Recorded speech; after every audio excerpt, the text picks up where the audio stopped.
Mesdames, Messieurs, peuple congolais, chers membres de la diaspora, individuellement et collectivement, du nord au sud, de l'est à l'ouest et au centre, tant au niveau citoyen qu'intellectuel, politique, militaire, religieux et ou spirituel, je vous informe que 1.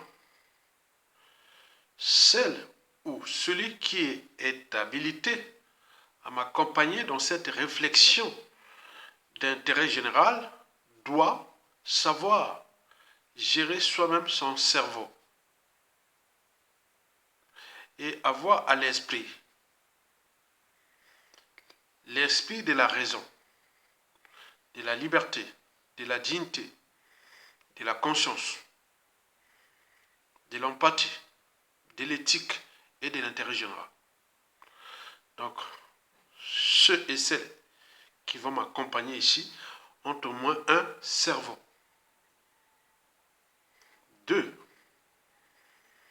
Avant de m'accompagner dans cette réflexion d'intérêt général, je vous invite, vous, peuple congolais et membres de la diaspora, épris des valeurs de liberté et de la dignité, d'observer une minute de silence à la mémoire de toutes les victimes du régime d'exception aux crimes multiformes et multidimensionnels.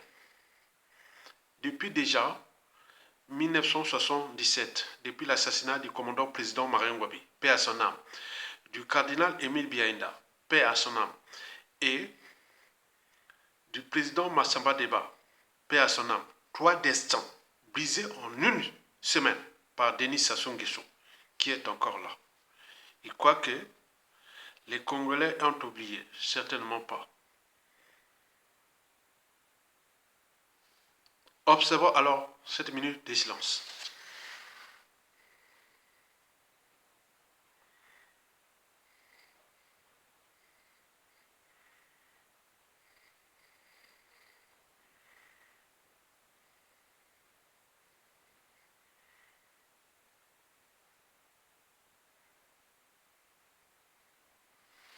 Merci.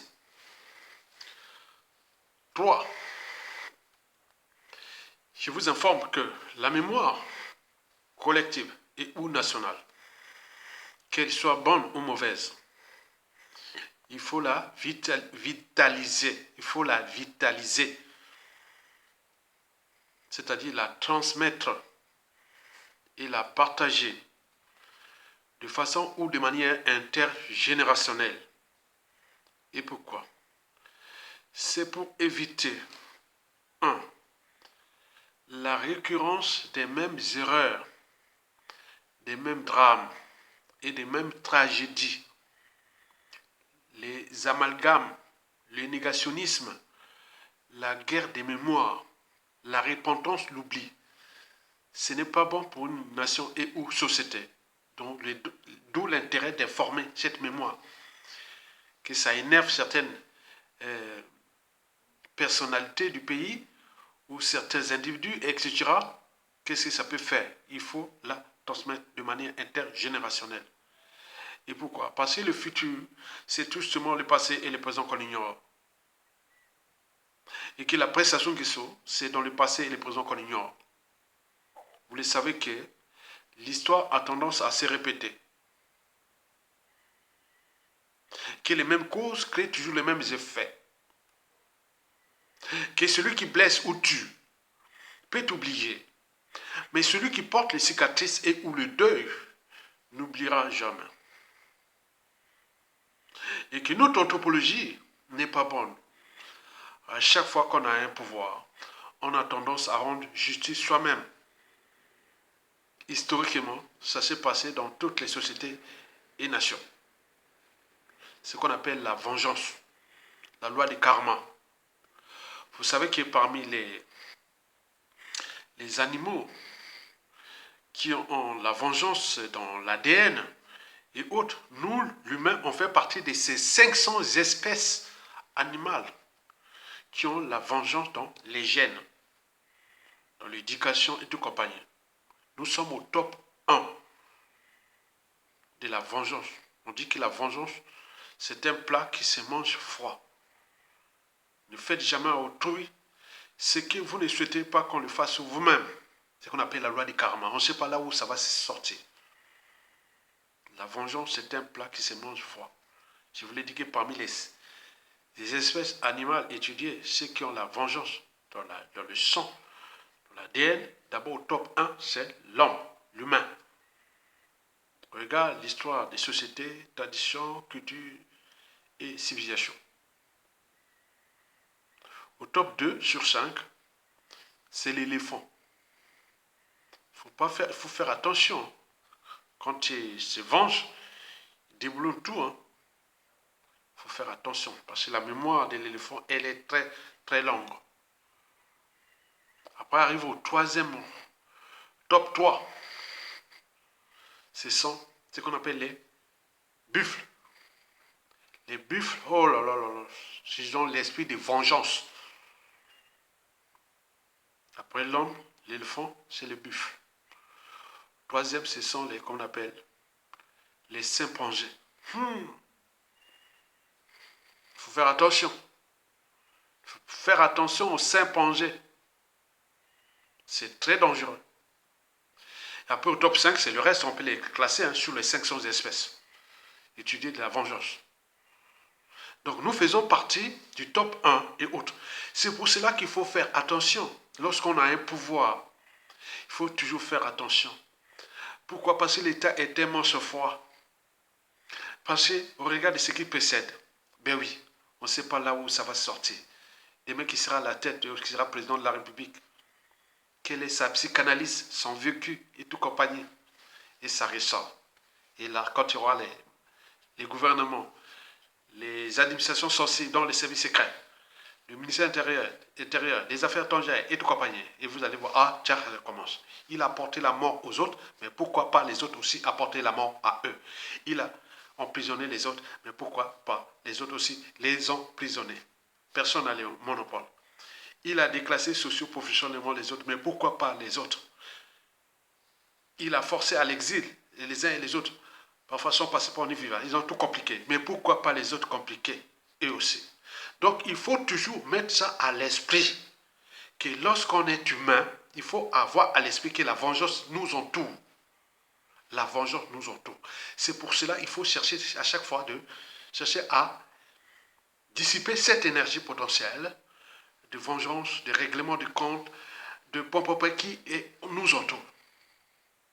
Et donc, il faut faire attention. Donc, nous sommes là dans le cadre intellectuel. Puisque je voulais te dire historiquement, dans une nation et ou société donnée, avant chaque changement majeur, précède toujours la révolution des idées, la révolution intellectuelle.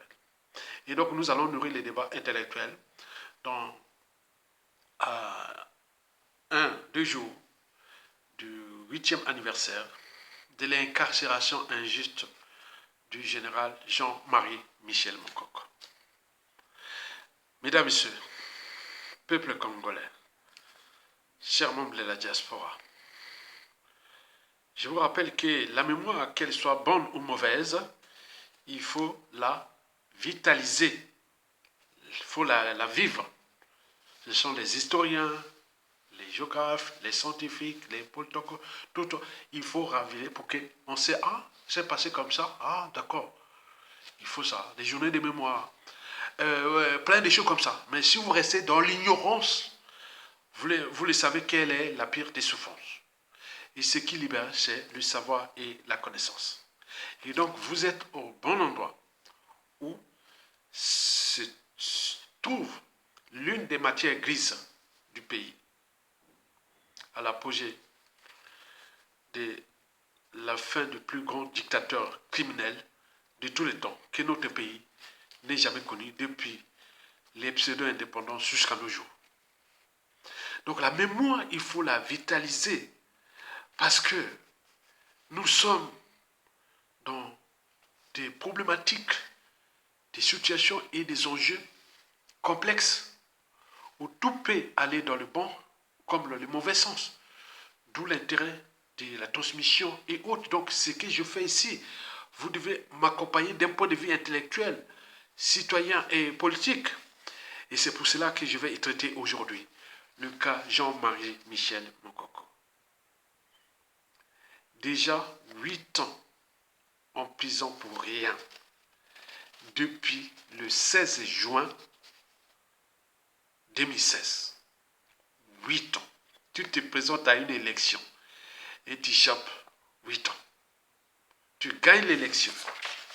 Et oui, l'élection du 20 mars 2016. Et là, peine perdue, puisque le despote Denis Sassou Nguesso et la France-Afrique et le maillon faible existentiel de notre pays, qui est les armées, avait laissé libre cours à Denis Sassou Nguesso de faire ce qu'il a fait. La suite, on le connaît. Denis Sassou Nguesso lui-même, avec sa personnalité profonde, dont on connaît ses piliers, son idiotie, c'est pas le mal qu'il fait à lui-même et à sa famille et au peuple et tout compagnie. C'est mensonge, parce que chez lui, vérité ou mensonge, c'est pareil, c'est un reptilien. Ces êtres-là qui ne vivent que dans le mensonge. C'est un mégalomane, parce qu'il s'est construit l'idéal d'un pouvoir éternel. Parce qu'il a vécu une enfance malheureuse, fait des brimades, d'humiliations répétées, des carences affectives, etc. Un enfant bâtard. Et voilà comment ça produit. 4. Son cynisme, parce qu'il est là pour se venger contre ceux et celles qui font du mal à lui, ce qu'il considère, c'est-à-dire quand on les conteste, on fait du mal à lui, donc il doit soit les déclasser, les forcer à l'exil, ou les emprisonner, et soit les éliminer. Ce qu'il a fait au regard de son capitaine de décès. Et ce n'est pas tout. Il n'y a pas que l'opposant, résistant et autres, mais également les serviteurs gênants ou non. Au regard du capitaine de décès, déjà depuis le coup d'État, combien de généraux il a tués, qui les servait. Il les a tués. Parfois par vengeance, par plaisir de tuer et tout compagnie. Il a utilisé les moyens de l'État. 5. La corruption. Elle fait partie de ses moyens de conservation du pouvoir. Il achète les consciences partout. La France-Afrique, au Congo, en Afrique, partout dans le monde, même à travers les instances de gouvernance globale comme l'Union africaine, l'Union européenne, la France-Afrique, l'ONU et tout compagnie, il achète là. Mais après, il y a aussi la ruse. Il joue à la ruse puisqu'il est là. Les chiens en bois, la caravane passe. Mais vous savez que tout pouvoir n'est pas éternel. Et donc là, voilà ces piliers-là qui jouent avec ça à fond. Et puis la France-Afrique.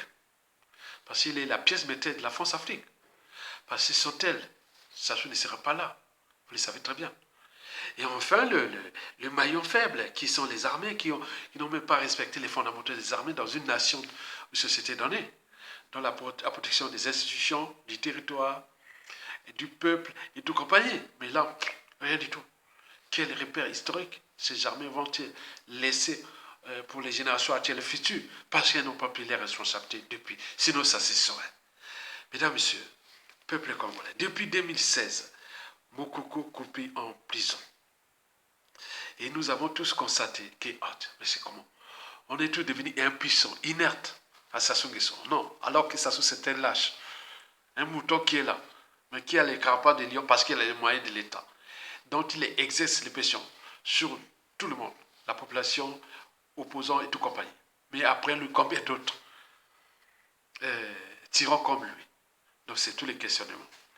En attendant, nous allons examiner d'un point de vue citoyen, intellectuel, politique et existentiel les 7 significations et conséquences données à l'incarcération abusive, injuste, inhumaine, politique et dictatoriale du général Jean-Marie Michel Mokoko, qui, le 16 juin 2024, aura passé déjà 8 ans en prison. Vous imaginez. Il gagne l'élection. Tout s'est bien passé. Et par la folie ou par les rapports de force ou par tout ça, Sassou, Dame le pion, à Jean-Marie Michel Mokoko, qu'ils appelaient les Koukao. Les Koukao. Et qui, certains, au gré de leur lit, qui Sassou, si on l'attrape, ce sera aussi les Koukao. Que demain, les enfants, petits-enfants de Sassou, ce sera aussi les Koukao. Et tout ça, ça devient les références et les repères historiques. C'est ça le danger dans le terrain de la transmission. Sassou, on a emprisonné, on a assassiné, empoisonné, et tout compagnie, comme la lettre à la poste. Et avait-il le monopole de ça? Pourquoi il avait ça? Parce qu'il est moyen d'État. Et donc nous allons comprendre un peu le film de la situation de Jean-Marie Michel Mokoko en cette signification d'intérêt général. La première signification sur 7 pour laquelle le général Mokoko a ses 8 ans de prison injuste est France-Afrique. Vous savez que la France-Afrique n'avait pas choisi Mokoko en fait. Sinon, ça se serait. Explication. D'abord, il faut savoir que la France-Afrique est une nébuleuse. Depuis les fameux 11 accords signés dans les conditions qu'on connaît depuis 1958-59 avec le général de Gaulle, et que nous l'avions aidé à se débarrasser du nazisme pendant la Deuxième Guerre mondiale, les tirailleurs africains et tout compagnie. Mais nous avait roulé dans la farine par la suite. Même nous allons adosser ces 11 accords-là qui, voilà, vous savez très bien, vous le savez très bien. Et donc, il faut savoir que depuis 1960, la France-Afrique est une nébuleuse. Et donc, les 5 piliers sont les suivants. Il y a d'autres piliers. D'abord, le premier pilier de la France-Afrique qui est une nébuleuse, néocoloniale, raciste, etc. Cette nébuleuse-là, il y a déjà d'abord les intérêts privés. Parce que pour ceux, les Blancs qui travaillent pour la France-Afrique, ils savent bien que la France est leur compagnie d'assurance. Et ces pays-là, les ex-colonies-là, sont de leurs propriétés privées. Donc, ce sont des intérêts privés. Par exemple, les cas de Sassou Nguesso, pendant la incarcération de Jean-Marie Michel Mokoko, vous avez Jean-Yves Olivier, qui s'occupe de la fondation Brazza et avec le parc national Djala, Marcel Diam et les munitions, les fonds bleus et tout l'environnement, tout ça, c'est lui qui gère ça. Il a les magouilles, il est tranquille. Ils sont riches énormément, milliardaires. Vous avez Jean-Paul Pigas, qui depuis le coup d'État a fait son voilà, vous savez ça. Donc les intérêts privés à ce moment-là de l'incarcération de Jean-Marie Michel Mokoko avaient pris le dessus sur l'intérêt de ce peuple-là, et aussi donc ils ont impacté sur toutes les autres France-Afrique. Vous avez le deuxième maillon, ou le deuxième pilier, c'est les multinationales. Vous savez que Total, depuis 1977, c'est Total, Elf, qui aujourd'hui, qui, voilà, les champs des Congolais dans ses mains. Jamais de capital, plus de 500 000 morts. C'est Total, à des champs au Congo. Donc, il ne lâche pas une équipe qui gagne. Quand ce peuple, les négros, des noirs, et tout ça, hein, les marchés, qu'est-ce qu'on peut faire? Donc, voilà, Total a influé sur l'Élysée, et tout cas, pourquoi on mettait Sassou Nguesso en 2016 au lieu de respecter, soi-disant, la démocratie qui fait partie, soi-disant, des valeurs occidentales. Peine perdue. Vous avez troisième pilier de cette France-Afrique, ce sont ces 11 accords qui gèrent l'Élysée, les cellules africaines de l'Élysée et les Quai d'Orsay, au gré des différents régimes. Chacun vient changer, comme voilà. Et quatrième pilier sur 5 que j'ai sélectionné, ce sont les réseaux francs-maçonniques, faits des relations personnelles, de point de vue pour ceux qui est qui, voilà, qui on peut mettre là, qui on peut pas, voilà, ils les gèrent comme on gère du bétail humain. Dans une colonie et autres. Enfin, le cinquième pilier, ce sont les armées. Ils n'ont pas pris les responsabilités. Mais sur ces 5 piliers-là, bon, les intérêts privés, bon, Yves Dion, Jean-Yves Olivier, Jean-Paul Pigas et tous les autres, bon, ils n'avaient pas de contact avec Mokoko, sinon on aurait pu influencer. Voilà, donc ça, c'est pourquoi ils ont gagné. Ce sont des rapports de force. Bon, les multinationales, Total, déjà avec Sassou, c'est inséparable. Donc, vous le savez, depuis 1977, en passant par le coup d'État de 1997, et tout ça, on connaît que Total a les sangs des Congolais dans ses mains. Les accords, 11 accords qu'on envoie maintenant contestés au Mali, au Burkina Faso et en- au Niger, qui, comme une épidémie, en train d'arriver là, qui la France risque de perdre son roi africain quand l'Afrique va abroger les 11 accords là. Et donc avec les monnaies coloniales, avec tout ça, donc c'est une dynamique qui est là, qui inquiète la France, mais qui n'a pas su anticiper par rapport à ce que j'ai toujours appelé que le Portugal, la Grande-Bretagne et tout ça, c'était décolonisé de l'Afrique avant. Maintenant, aujourd'hui, la Grande-Bretagne et le Portugal ont d'une marge positive en Afrique, mais la France reste le dernier pays colonisateur d'Afrique. On regarde ces 11 accords-là que vous voyez avec les conséquences dont le général Mokoko en prison, on a tué Guy Fafé Kolela, il y a eu des hold-up électoraux passés par là, on continue à jouer, voilà, jusqu'à combien de temps encore. On regarde la réorganisation géostratégique à l'échelle planétaire, nous situons entre le Nord, c'est-à-dire l'Occident, et le Sud global. Et de tous ces bouleversements en cours. Donc il faut en tenir compte de ça. Les réseaux formationniques, Mokoko, je pense pas, il n'est pas formation, sinon on aurait pu parler d'abord entre eux. Et enfin, les armées, c'est là que les Saint-Syriens, il les Saint-Syriens, général Mokoko. Mais comment les Saint-Syriens ont pu abandonner euh, le général Mokoko? Mais vous savez que le futur, c'est justement le passé et le présent qu'on ignore. Mais comment l'armée française a pu abandonner les pieds noirs, les arqués, à la fin de la guerre d'Algérie? Comment on a pu faire à la fin de la Seconde Guerre mondiale, abandonner les tirailleurs africains qui se battaient pour la France? Donc, ce n'est pas quelque chose qui commence aujourd'hui. Ce n'est pas le fait d'être Saint-Syrien ou formé en France. Là, c'est un cas d'école et qui se dit, mais à quoi ça sert encore aller former nos militaires en France et autres. Bon, ça c'est autre chose. Moi, je ne rentre pas là. Donc voilà pour la première signification. Là, c'est que bon, ben, la France-Afrique n'était pas du côté de Mokoko. Et pour quelle raison, on ne sait pas. Puisque les piliers, ça, quelque chose rempli les cahiers de charges, donc ça a bien marché. On est bien d'accord. Mais en attendant, le Congo, le peuple congolais piétiné, les pays fracassés aujourd'hui vendus à la découpe, et jusqu'à comme de temps encore, le contexte anti-France-Afrique au Congo est tel que il faut vraiment quelqu'un qui, voilà, il faut, non, c'est pas possible. Donc vous avez tout compris. Donc Mokoko est la victime de la France-Afrique. Point barre, pour cette première signification. La deuxième signification sur cette, pour laquelle le général Mokoko était carcéré depuis 8 ans déjà, au 16 juin 2024, bon, cette raison est politique, politique bien entendu. Politique, vous savez que tout chez nous est lié au climat sociopolitique, parce que ça se depuis à diviser le pays là en deux parties, au nord et au sud. Le nord, c'est pour lui, le sud pour ses pions, complices et victimes. Victimes pourquoi? Pour souder les nordistes derrière lui. Qu'attention, si je quitte le pouvoir, il est certain que vous aurez un tordu sudiste, il viendra vous massacrer. Mais qu'est-ce qu'on a cherché ça? Non, depuis Yulu, Massaba Deba, Marem Gwabi, Yomi Opango, Passel, on n'avait pas ça. Mais c'est lui, il a joué ça. Mais les gens sont tenus, conditionnés, sont là. Donc les gens ont peur des sudistes, que, ah tiens, si on quitte, ils viennent nous massacrer par rapport à ce qui s'est passé en 97, 92, 97, et tout comme ça. Donc ils sont là inquiets. Et ça a bien marché. Donc tous ceux et celles, les intelligents du Nord, les cerveaux du Nord, et tout ça, qui osent dire ah non, ils méritent soit le déclassement social et ou professionnel, l'exil forcé, souvent son passeport. On regarde la note de la CMAS de 2000 l'an 2000, signé qu'on connaît que tout nordiste qui conteste sa soumission n'aura pas accès au passeport. On peut chercher les moyens, ça devient un moyen de chantage ou d'assassinat.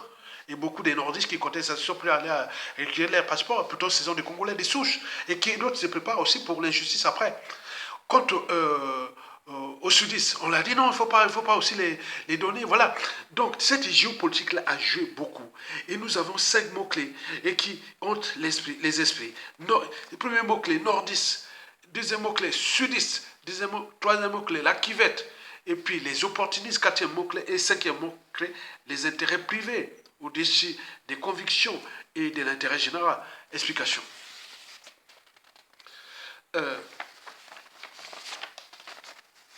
D'abord,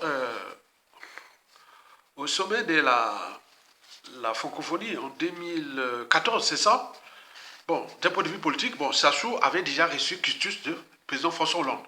Il y a eu des suppressions. Hein. Vous savez que parmi les campagnes présidentielle en France ici, j'ai participé à 2 campagnes présidentielles. C'est quand même terrible. Ceux qui ont toujours... Attends, c'est une erreur que je dis. Non, je ne fais plus les campagnes présidentielles. Si lui électoral en France. Moi, je ne suis pas français, je ne suis pas de nationalité française. Mais voilà, politiquement, j'étais en ambiance comme ça. J'ai fait la campagne de Jacques Chirac. C'est lui qui m'a mené en 95. J'ai fait la campagne. Je venais à peine d'arriver d'Afrique. Hein. J'ai fait les mouvements de jeunesse estudiantine. J'ai dirigé les mouvements de gestion estudiantine là-bas. Par la politique, ça m'intéressait. Je suis rentré dans la campagne de Jacques Chirac. Hein. Je l'ai fait. Attends, rien, c'est tout ça. Mais regarde ce qu'il a fait, la droite. Après, en 2012, j'ai d'abord fait les secondes royales. Oui, c'est vrai. En 2007. Après, François Hollande. Et pour regarder comment non, voilà. Bon, donc François Hollande accepte les compromissions à Sassou Nguesso. Donc il demande de changer la constitution après le sommet de la francophonie de Dakar en 2014. Et c'est là qu'en juillet, il dit, bon, tu peux changer la constitution quand Sassou vient ici en France. Et en juillet 2014, bon, tu changes la constitution, il n'y a pas de problème. Et il repart le 25 octobre 2015. Il change sa constitution. Parce que la constitution, c'est celle de 20 janvier 2002. Parce que celle votée par le peuple, c'était celle de 15 mars 1992, qui avait permis l'avènement, soit disant la démocratie. Maintenant, Sassou Nguesso, après le coup d'État sanglant Force Afrique du 5 juin au 15 octobre 1997, dont les conséquences sont d'actualité, il avait taillé une période de transition flexible de 5 ans, de 1997 à 2000. Et ce n'est qu'en 2000, il va mettre cette nouvelle constitution qu'on appelle la constitution du 20 janvier 2002. Donc il y avait des articles qu'il ne faudrait pas dépasser 70 ans et en plus il ne faudrait pas se représenter 2 fois. Et donc là ça va passer c'était pour éliminer d'autres opposants, d'autres concurrents, tout ça qui avaient déjà forcé à l'exil et tout compagnie. Donc cette constitution-là, donc il va tailler 2 septennats, de 2002 à 2009. Et de 2009 à 2016, il ne devait plus se représenter. Et il va voir François Hollande en 2015, juillet 2015, il va changer la constitution. Hollande, oui, tu peux changer la constitution.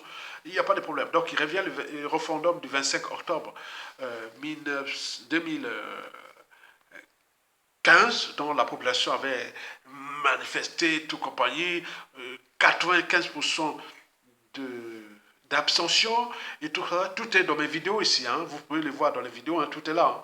Et donc, après, bon, ben, écoutez, après l'abstention là, bon, ben, ici, il promulgue sa constitution le 6 novembre, dans les conditions, vous voyez qu'il était très nerveux. Il savait que peut-être il avait peur qu'il y ait chamblement et tout compagnie. Et là, rien ne s'est passé avec les armées qu'il a déjà transformées en armées d'opérette, la servitude volontaire au tyran. Donc là, il s'est passé.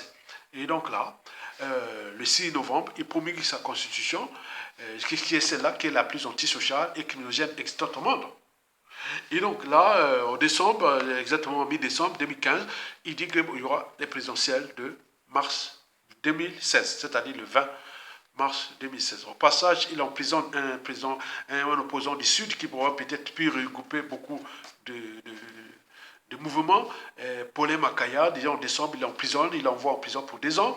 Et puis, nous, à la grande surprise, on voit passer par là Mokoko appelle à Mokoko alors qu'il se trouvait au Centrafrique, là où il gérait les problématiques de la Centrafrique, puisque la Centrafrique, avant l'arrivée des Touadéra, c'était la terre promise des Sassou Nguesso pour aller semer les bazars là-bas, avec la complicité d'Afrique. Bon, depuis l'arrivée des Touadéra en 2016, ça s'est calmé. Bon, bref. Donc Mokoko quitte le Bangui et déclare que bon, ben, je vais maintenant se présenter. Alors qu'il a échappé il y a 3 tentatives d'assassinat. Ça soit cherché plusieurs fois l'assassiner là-bas pour écarter un candidat, voilà.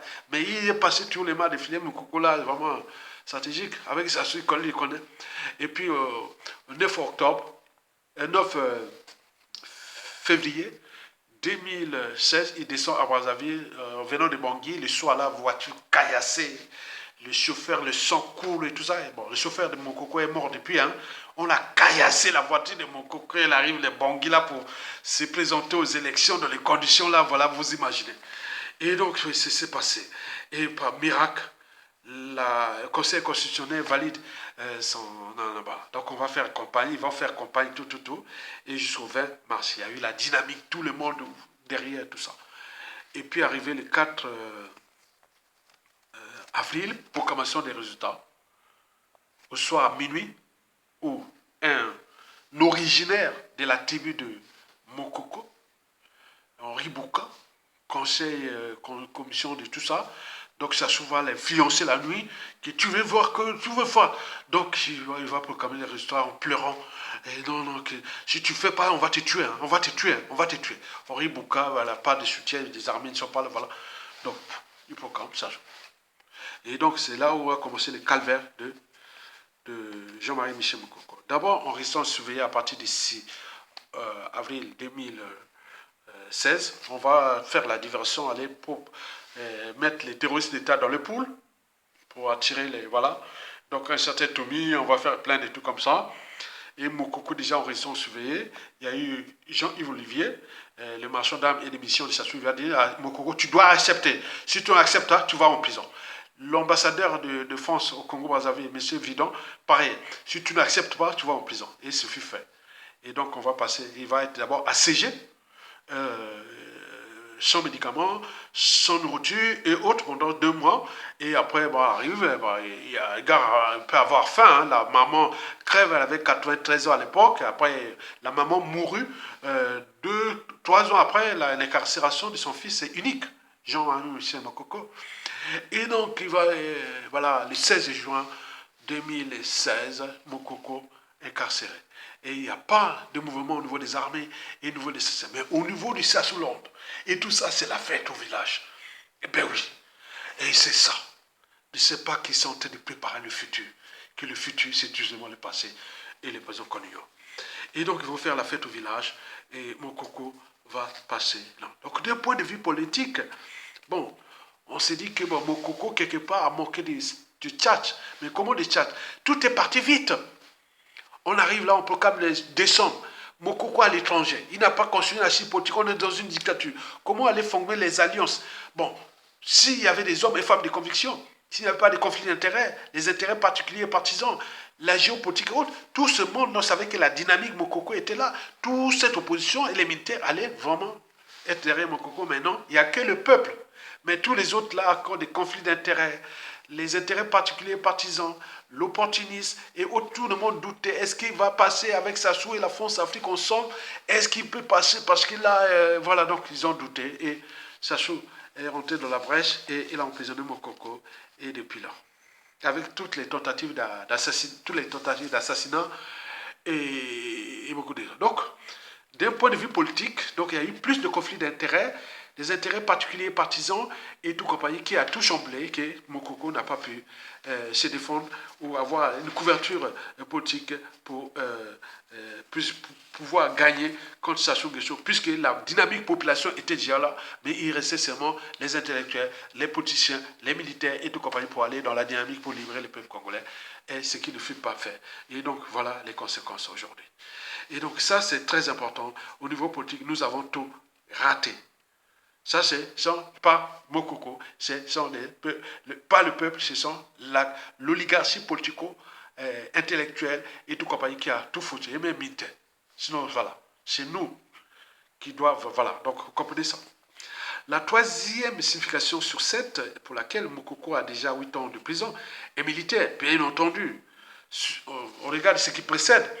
Bon, on a pu remarquer que Mokoko n'était pas entouré des militaires du Nord, puisque aujourd'hui, le régime de Sassou Nguesso, tous les dispositifs militaires est dans sa région, qui est ma région. Hein? La région de Mokoko, c'est ma région. Et son pouvoir, entre guillemets, tient sur 3 tribus. Donc ma tribu, sa tribu et la tribu de Marien Ngouabi. Ça, c'est les 3 tribus militaires du Congo aujourd'hui.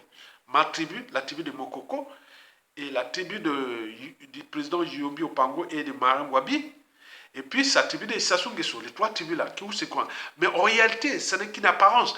Mais en ce qui concerne la formation, l'encadrement,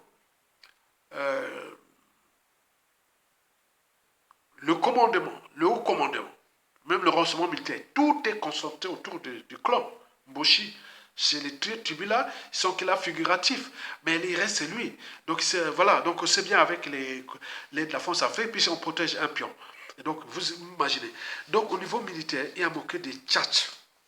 Et donc là, on s'est dit que militairement, Mokoko déjà, il n'était plus chef d'état-major des armées depuis 1993. Et donc, ça, il n'y a pas, voilà, c'est pas les... certes, quelques militaires de conviction qui sont là. Ils auraient pu l'accompagner et dire, ah oui, pour l'intérêt général, mobiliser tout ça et faire ensemble. Mais non, mais déjà au niveau militaire, il n'a pas eu d'assises militaires. C'est-à-dire, lui, il a voulu positionner sa lutte comme un civil. Il est allé côté population. Mais hors population, au regard de ce qui précède, c'est-à-dire la division du pays au nord au sud, les conflits d'intérêts, les intérêts particuliers partisans, les tribalismes, les amalgames et tout compagnie, ça a tout chamblé. Ça soit on a abusé de ça, il a embarqué là, voilà, il a fracassé. Donc vous avez tout compris. Donc les militaires étaient là maintenant, voilà. Donc c'est ça. Alors que c'est un militaire, un vrai, hein, il a levé les niveaux militaires et tout compagnie, mais rien du tout malgré les tribus et tout compagnie. Vous avez tout compris. Donc les enjeux sont ailleurs, c'est-à-dire Sassou, qui leur donne des privilèges, des passe-droits, plein de choses comme ça au développement du peuple. Ils vivent très bien, les militaires, les recommandements et tout compagnie. Donc ils ont privilégié leurs intérêts particuliers, partisans, et les privilèges au-dessus du peuple. On voit bien ce que ça produit. Donc ça, du point de vue militaire, c'est des problèmes africains. Hein. Est-ce qu'ils ont le sens de l'intérêt général? Le sens de la raison, de la liberté, de la dignité, de la conviction. C'est pour cela qu'en Occident, ailleurs, on se moque parfois des officiers africains. Assez sont les officiers que, voilà, il faut les... Voilà, donc vous comprenez ça. Donc ça, il n'y a pas eu des hommes et femmes de conviction au niveau des armées qui devaient prendre leurs responsabilités. C'est dire que voilà, on a un officier, il défend l'intérêt général, on va ensemble et pour libérer le peuple. Non, hein, je savais que ces militaires-là, chacun a des conflits d'intérêts, hein, des réseaux francs-maçonniques, et tu vois, beaucoup de choses comme ça. Hein. Donc moi, je pense comme ça. Voilà. Ça, au niveau militaire, ça, c'est vraiment ça foiré. Il n'y a pas eu de construction militaire parce que dans cet environnement d'opportunisme, il faut se dire qu'on va partager le pouvoir. On va faire ça, ça, ça. Et alors, là, il y aurait à voir les gens, voilà, parce que beaucoup de gens, ces militaires-là, beaucoup sont mêlés dans les crimes de génocide et des masses. Et beaucoup ils sont volés, ils ont des biens mal acquis, tout ça. Donc, chacun cherche à protéger ses intérêts contre le peuple et cette nation. On voit bien ce que ça produit, puisque le pays est déjà vendu à la découpe. Aucun militaire ne prend ses responsabilités. Et donc, nous battons là pour récupérer le pays. Mesdames, Messieurs, peuple congolais, c'est un membre de la gestion. Donc, la signification militaire est là, c'est-à-dire, nous sommes descendus bas au niveau militaire. Parce que tout le monde se demande. On emprisonne un général élu, président de la République. Et puis, on vend nos terres. On fait du terreau d'État dans les poules. On détruit, les militaires ne bougent pas. Mais qu'est-ce qui se passe? Donc, c'est tous les questionnements. Donc, chacun va nourrir les débats. Mesdames, Messieurs, peuple congolais, chers membres de la diaspora, la quatrième signification sur cette pour laquelle Denis Sassou Nguesso a incarcéré Jean-Marie Michel Mokoko, que le ciel lui tombe sur la tête, est intellectuelle. Explication. Vous savez qu'historiquement, avant chaque changement majeur dans une nation et ou société donnée, précède toujours la révolution des idées, la révolution intellectuelle. Elle éveille les consciences, alerte, sensibilise et construit des dynamiques, des stratégies, des arbitrages, des synergies, des positionnements. Et tout ça, on donne ça, ça marche. Mais là, quand il y a dans un pays où, depuis 25 ans, ça soit à fabriquer un pays d'ignorants, de voleurs et d'assassins, et de corrompus et tout ça, comment vous allez faire la révolution intellectuelle là? Non. Vous savez que depuis 2014, sur la planète de Paris par exemple, nous avons essayé un peu d'esquisser la dynamique convergence intellectuelle, politique et militaire. Peine perdue. Puisque dès 2015, les assises nationales du Congo sur la place de Paris, ça s'avait dit, quoi? Les assises nationales du Congo sur la place de Paris, il y avait la dynamique, où il y a des intellectuels, des politiciens, des militaires, et des tout du nord au sud à l'est, sur son propre terrain en France. Ça s'avait dit, non, pas question, je vais fracasser ça. Et il a mis les pions, par-ci par-là, dans cette organisation, et dès 2015, pendant le coup d'État constitutionnel, on n'avait plus de marge de manœuvre. Et puis pendant les hold-up électoral de 2016, on n'avait plus de manœuvre parce que tout était déjà fracassé. Vous imaginez. Et donc là, il faut se dire que Sassou avait déjà vu juste. Donc il joue avec l'intellectualité congolaise comme on joue dans un jeu d'échecs. On fait tomber les pions de l'adversaire, d'autres sont couronnés, autres. Il a joué à la corruption. Il a joué à la division. Nord-Sud, il a joué à beaucoup d'éléments. Et donc, ça a bien marché. Il y a des gens qui ont acheté des appartements, ouvert des fonds de commerce, d'autres ont fait à cause de ça, corrompu plein de gens. Je vous dis qu'en 2014, Denis Kissé Sassou Nguesso me demandait déjà, Yatouga, tu es où? Il m'a contacté sur les médias réseaux sociaux, Facebook. Je t'envoie un chauffeur avec une grosse enveloppe. Et c'est combien à l'époque? C'est pas moins de 50 000 ou 100 000 ou 200 000 euros. On regarde la valeur ajoutée. Et aujourd'hui, combien? Donc, il voulait ça. Donc, il avait déjà dit ça en avance. Mais nous, on en résiste. Donc, les assauts, après là, ils commençaient à attaquer. En 2015, j'ai été convoqué au tribunal à la plainte à Vésiné, dans les Yvelines, pour aller sur Dijon, les points là, on voulait me foutre en prison. Après, on me convoque par-ci, par-là. J'ai suivi comme ça, hein, jusqu'à arriver au procès partout. On cognait chaque fois. Et non, c'est pas possible. Donc, j'ai dit, comment on peut agir? Il n'y a plus la liberté et la dignité. Mais donc, on veut mettre que tu es l'avocat, tu vas donner tout l'argent, et étant donné que les Congolais ne sont pas solidaires et autres, tu vas abandonner. Donc, on a trouvé des stratégies d'adaptation. Sans que, parce que le peuple congolais n'est que solidaire là où il y a les pouvoirs. Quand vous avez les pouvoirs, tout le monde vient. Il n'y a pas les convictions. Non, comme ce se passe ailleurs, on soutient les convictions. Pour que si un moment arrive, on a le pouvoir de dire oui, on est ensemble. Quand on peut liker, partager, soutenir, cliquer, ils sont là. Donc, attends, ils ont fait ce qu'ils voulaient dès 2011, déjà pour moi. Jusqu'à au risque de perdre la vie déjà en 2011. Puis, il y a eu en 2015, c'était vraiment du flicage. Si sur la plage. J'étais fliqué par-ci par-là. Je vois les gens, ils suivent derrière. Tout partout, partout. C'était vraiment, c'était un acharnement. C'est un acharnement. J'ai fait même, écoutez, j'ai fait le vélo entre Gien, déjà entre 2014 et 2017. J'ai fait plusieurs fois le vélo entre Gien, en Loiret, jusqu'à Opizet, hein, en passant par Bria, Saint-Fargeau, tout ça. J'ai fait du vélo, tout le canal de Bria entre Rony les 7 Écluses jusqu'à Bria. J'ai fait plein de tours là-bas, j'ai fait du vélo là-bas, hein, chaud, hein. Et donc, je voyais toujours les gens derrière. Et donc, j'ai changé l'opérateur téléphonique. J'ai changé par les... C'était toujours ça. Mais c'est quoi cette affaire-là? Qu'est-ce qu'on a fait? Donc, c'était comme ça. Donc, ce sont des gens qui payent ici, des barbouzes, des ceci qui sont payés pour ça. Pour fliquer, pour faire ceci, que des informations. Mais donc, quand ils voient que, voilà, donc vous comprenez ça. C'est une guerre. C'est une guerre.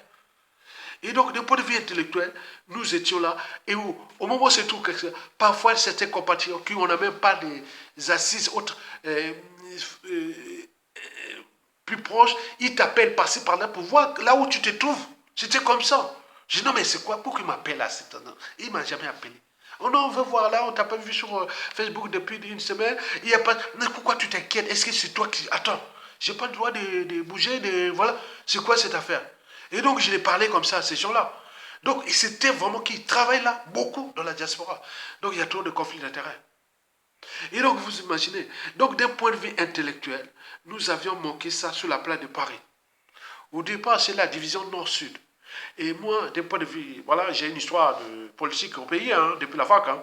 Donc ça, il n'y a pas de problème. Hein. J'ai fait la politique avec les Pierre Mabella qui est ministre. J'ai toujours même fait des synthèses de beaucoup de choses là-bas. Hein. Et donc, à la fac des sciences, j'ai dirigé là-bas la jeunesse estudiantine.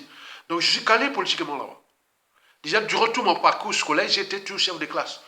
Donc, je dirais ça. Je suis en terminale. Donc, voilà déjà ça. Et donc moi, j'ai dit, non, c'est bizarre. Donc, il y a des conflits d'intérêts. Il y a beaucoup de choses ici, parce qu'il y a des réseaux francs-maçonniques.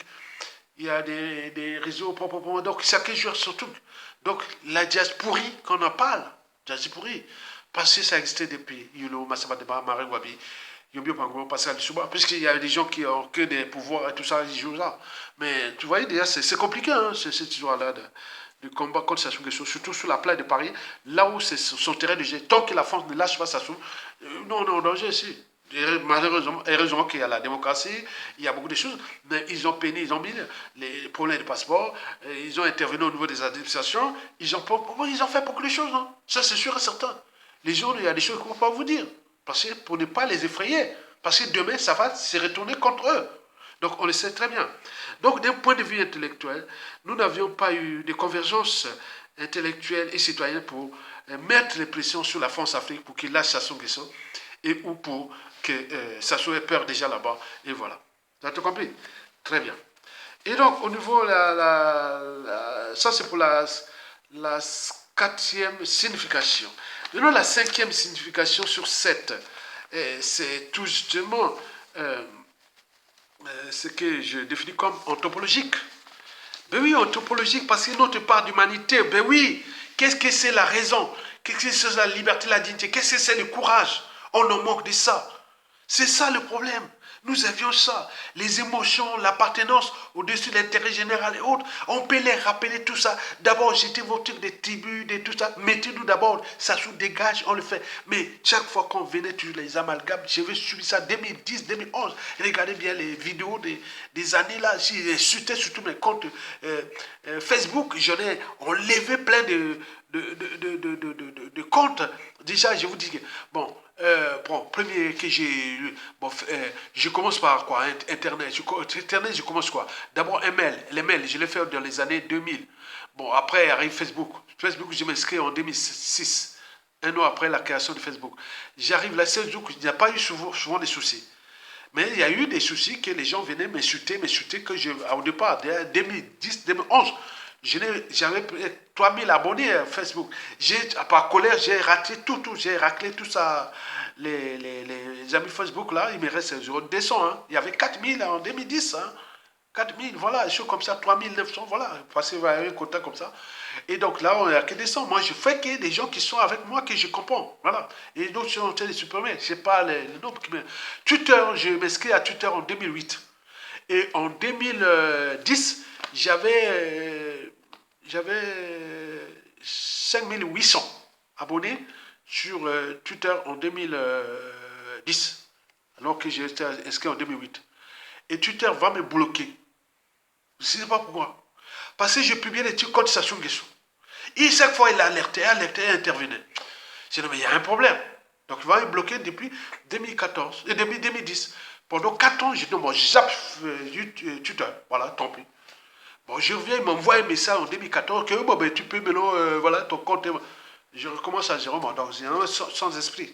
Donc aujourd'hui, bon, je ne m'abonne pas beaucoup là-bas, donc je veux que ce soit là.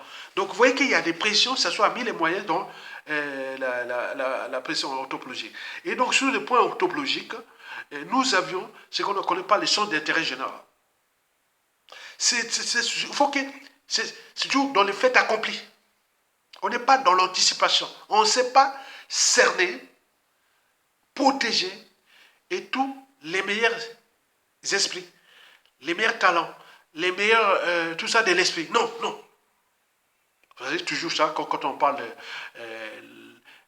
les Noirs ou Africains, hein, il suffit qu'ils soient valorisés ici en Occident, et tout le monde, ah oui, oui, oui. Mais alors que nous avions beaucoup de talents en Afrique, j'ai enseigné, j'ai vu les élèves des talents. J'en ai beaucoup. Et tout compagnie. Et donc, il faut en tenir compte de ça. Que d'un point de vue anthropologique, nous avions des soucis, c'est-à-dire ce qui concerne l'intérêt général.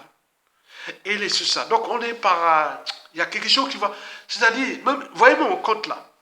Bon, beaucoup viennent me comme ça, même, attends, ils disent, oh, Aya, mais tu sors d'où, et tout ça, ils comprennent pas d'autres. Ah oui, Aya, c'est l'esprit du pays, c'est les Congolais de souche, c'est Macron, tout comme il revoit. Il y a d'autres, tu vois, même tracer l'histoire, d'autres ont créé même les amalgames sur mes origines, tout ça. Attends, je ne veux pas vous dire que mon grand-père maternel fut un gars qui a lutté contre l'un des grands-pères maternels qui a lutté contre les colonialistes français, la pénétration de la Likwala Mosaka, hein, à Makwa qu'on appelle Nimanija. Chez nous, c'est ça, c'est côté maternel.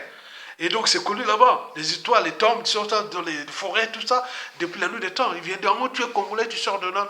Donc, vous voyez comment on est là, dans cette configuration-là. Donc, parfois, c'est décourageant. Donc, on s'est un peu des zapper. Et pour éviter Donc, on est dans un combat qui est rude et passionnant. Rude parce qu'on a des ontologies qui sont vraiment problématiques pour l'intérêt général. C'est-à-dire la liberté, la dignité, comprendre que c'est le nôtre, ça c'est le nôtre, on y va ensemble, non. On veut, voilà. Et passionnant parce que, bon, ben, on a la matière grise, on a l'environnement, les médias réseaux se sont passés par là, la culture globale, donc on sait un peu de transmettre ça. Imaginez qu'il n'y a pas de médias réseaux sociaux. Comment aller exprimer ces genres de talents? Il n'y a rien du tout. Donc vous voyez, c'est problématique. Chacun joue la valeur ajoutée de d'une intelligence de sa tribu, ou de... Non, mais attends, c'est pas ça, on n'est plus autant de... Voilà. Donc, vous imaginez. Donc, on est assez ça. Donc, d'un point de vue anthropologique, nous avons manqué parce que beaucoup disent, bon, il est du Nord, il a Cuvette, il est ceci, vous l'avez raté, autre. On ne sait pas qu'il a pris les responsabilités en 1991, il a eu plein de dons. Donc, ça, on ne sait pas le sens là. Et donc, quand on arrive à un qui disparaît, et à ce moment-là, on vient cotiser, on vient faire les deuils, et autres pour plairer, autres. Non, je ne suis pas dans les émotions. Certainement pas. Et donc, vous avez tout compris. Donc, cette cinquième raison anthropologique-là est problématique. Comme disait Madame Safo Ketiabanga, qui dit, l'ennemi du noir, c'est le noir lui-même. L'ennemi de l'Africain, c'est l'Africain lui-même. Parce qu'il existe une certaine mentalité noire ou africaine qui nuit gravement à l'évolution du continent noir. Quand ils appellent la laïcité partagée, les gens viennent toujours par émotion. Et de mes points, même le cas de Mokoko là, personne ne vient. Non, c'est lui tout seul. Mokoko n'a plus d'amis, beaucoup.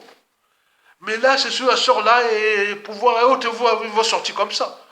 Ils vont partir comme ça. Donc c'est quoi ce peuple-là? Il n'y a pas d'hommes ou femmes de conviction, c'est ça. Dans la population congolaise, déjà dans la diaspora, je pense qu'il y a 10%. Au Congo aujourd'hui, sur le point, à l'échelle de la diaspora, il y a 10% des hommes de conviction. Les autres sont que des opportunistes. Les opportunistes, c'est comme des rats. Quand ils sortent, c'est qu'elle apporte la peste. Donc il faut toujours se méfier. Et donc nous avons ce problème-là. Et donc voilà pour la cinquième signification sur 7. Et la sixième et l'avant-dernière signification, elle est tout simplement dans la composante de nous, peuples congolais. On n'est pas encore un peuple. C'est une mosaïque des tribus, et chacune avec ses composantes intellectuelles, politiques, religieuses et tout compagnie. Chacun, tu vas avoir le meilleur, c'est ma tribu, le meilleur, ceci, alors que depuis l'esclavage, la colonisation, et tout ça, la France-Afrique, on a tous échoué. On est bien d'accord. Mais j'ai des réponses et d'autres là, l'histoire n'est pas encore terminée. Mais les gens restent toujours, d'un point de vue historique, à penser que la valeur ajoutée, c'est leur tribu, alors que nous sommes tous des Bantous, africains, noirs et autres. Il y a ces problématiques qui sont d'universalisme, il y a des problématiques qui sont intrinsèques à chaque pays, et tout quoi. On doit comprendre comment fabriquer l'intérêt général et autres. Mais il y a toujours ces cerveaux, ces matières grises-là, qui viennent alimenter le nord, le sud, l'est, à l'ouest, et créer les amalgames. Et donc, ça déstabilise, ça crée des climats de méfiance et de défiance.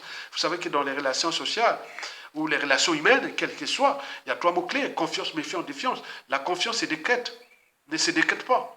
Ne se décrète pas, c'est construit au gré des épreuves. Mais et tisse les liens. Donc il faut vivre les épreuves. Et d'ailleurs, il n'y a pas de mobilisation profonde des citoyens sans ces rêves communs, des lendemains à construire et des futurs à édifier. Donc il faut cette confiance-là. Mais quand tu as des gens de confiance, mais on doute là, on appelle aux aides, on fait... Vous voyez par exemple mon procès, comme ils sont venus, rien du tout. On a eu plein de trucs, on est un peu abandonné tout seul. Mais combien de fois quand il y a un pouvoir, tu vois, tout le monde appelle et devient, voilà, tu vois. Donc c'est ça le problème. Et donc c'est pour cette raison de la composante du peuple, nous ne sommes pas encore un peuple. Et parmi les relations humaines, vous avez la méfiance. Quand on ne sait plus confiance, on rentre dans la méfiance. Et la méfiance desserre les liens. Et nous sommes toujours dans la permanence de desserrer les liens, puisqu'on crée les confusions, les amalgames et tout compagnie. Et puis la défiance casse les liens, l'évitement. Et donc nous sommes dans le climat de méfiance et défiance, en permanence, nous, alimentés par le régime, avec les traites, les pourris, les vendus, les racistes et tout compagnie dans nous. Donc c'est une nébuleuse de climat socio-politique délétère, et qui est là, mais on s'est un peu déforcé comme les hérissons, ces petits insectivores qu'on voit dans les prairies européennes. Quand ils ont froid, ils s'agglutinent entre eux, mais comme ils ont des piquants, c'est comme les potes-piques, ils se tirent. Nous sommes comme ça régulièrement, et je répète ça depuis une cinquantaine de vidéos que je dis toujours ça. Donc d'un point de vue du peuple, nous avons encore tout à construire.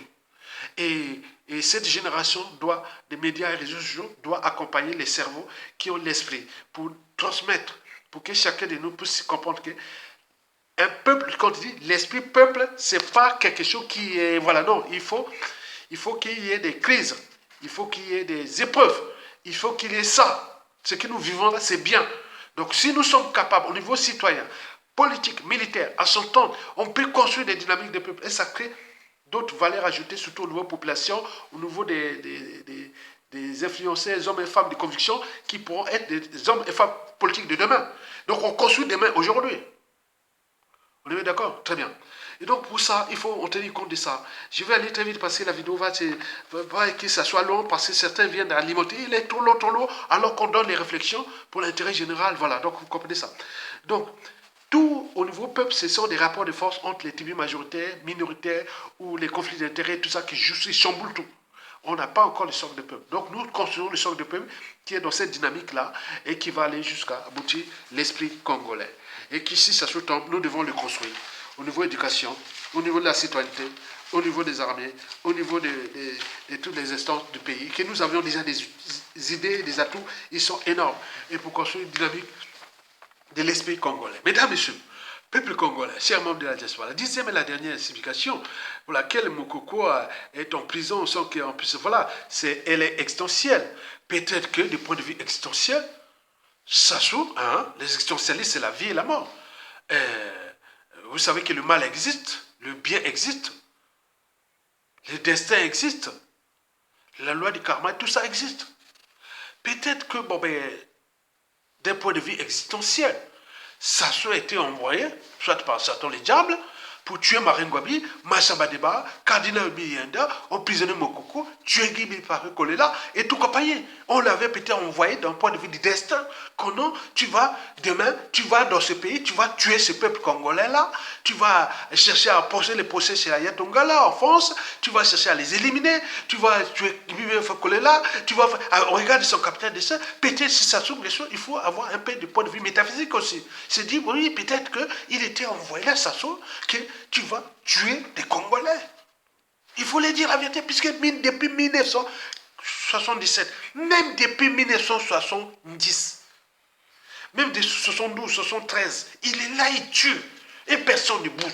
Et tout le monde bouge. Peut-être qu'on l'avait envoyé, qui va faire du mal à ce peuple. Et peut-être que demain, il y a quelqu'un qui est envoyé aussi, qui sera là pour faire le mal à eux. Donc, il ne serait encore fini. Donc il faut le dire, peut-être qu'il était envoyé pour prisonnier Mokoko. Le ministre, on dit comme ça, assassiné Guy Kolela, tuer tous les généraux qui l'avaient aidé. Et donc il avait le monopole de ça, certainement pas. C'est accidentel. Parce qu'il a les moyens de l'État, il a la France Afrique et autres. Et sinon, récupérer ces moyens-là, c'est l'enjeu. Il faut récupérer ces moyens-là, la paix va changer de cours. Donc d'un point de vue existentiel, je pense qu'il faut croire au destin. Que Mokoko serait... voilà. Donc, vous imaginez. Alors, quelles perspectives donner? Bon, les perspectives, moi, je vais sur ces 4 perspectives. La première perspective est celle de la problématique de la France Afrique. Vous savez qu'au 30 juin, au 7 juillet 2024, il y aura des élections aussi en France. Vous savez que sans la France Afrique, ça ne serait pas là. Mais on a vu passer par là, à chaque fois que ça change en France-Afrique. En France, il y a eu des changements aussi en Afrique. Bon, le front de gauche qui est là, s'il prend le pouvoir, s'il libère Mokoko, ce n'est que justice faite, puisque c'est la gauche française qui a incarcéré Mokoko, avec François Hollande et Macron.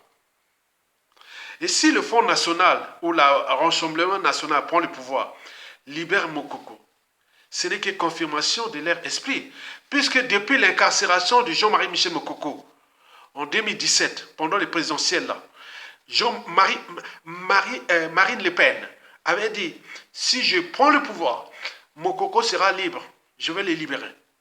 Et depuis 2017, son ex-compagnon, le vice-président du Front National, qui est lui, Aliou, qui peut-être, si ça marche bien, il sera peut-être ministre de la Justice en France, il n'a cessé de parler du cas Mokoko. Je l'ai publié dans plusieurs vidéos.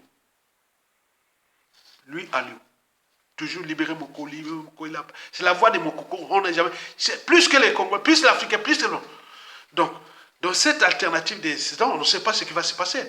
Mais c'est la deuxième alternative. Mais la troisième, peut-être que la France-Afrique, la nébuleuse est prise au-dessus. Ils vont dire, ah non, non, non, il ne faut pas les libérer. Autre, peut-être la France-Afrique va agir au-dessus. Donc, on ne sait pas. Donc, ça peut arriver dans les statu quo. Donc, dans tous les cas, nous avions la perspective que Mokoko va être libéré.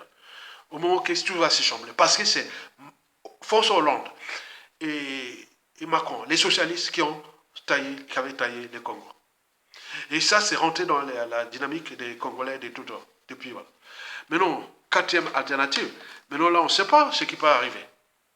et que ça peut continuer sur 2026 et beaucoup de choses qui vont se passer. Mais c'est nous, Congolais, qui doivent prendre notre responsabilité au lieu d'attendre. Mais je dis au général Mokoko, courage, courage, courage, on se bat tous les jours. Et depuis que tu étais incarcéré, mais nous aussi, on a souffert. Nous aussi, on a souffert. On a souffert parce que l'enjeu de Sassou Nguesso,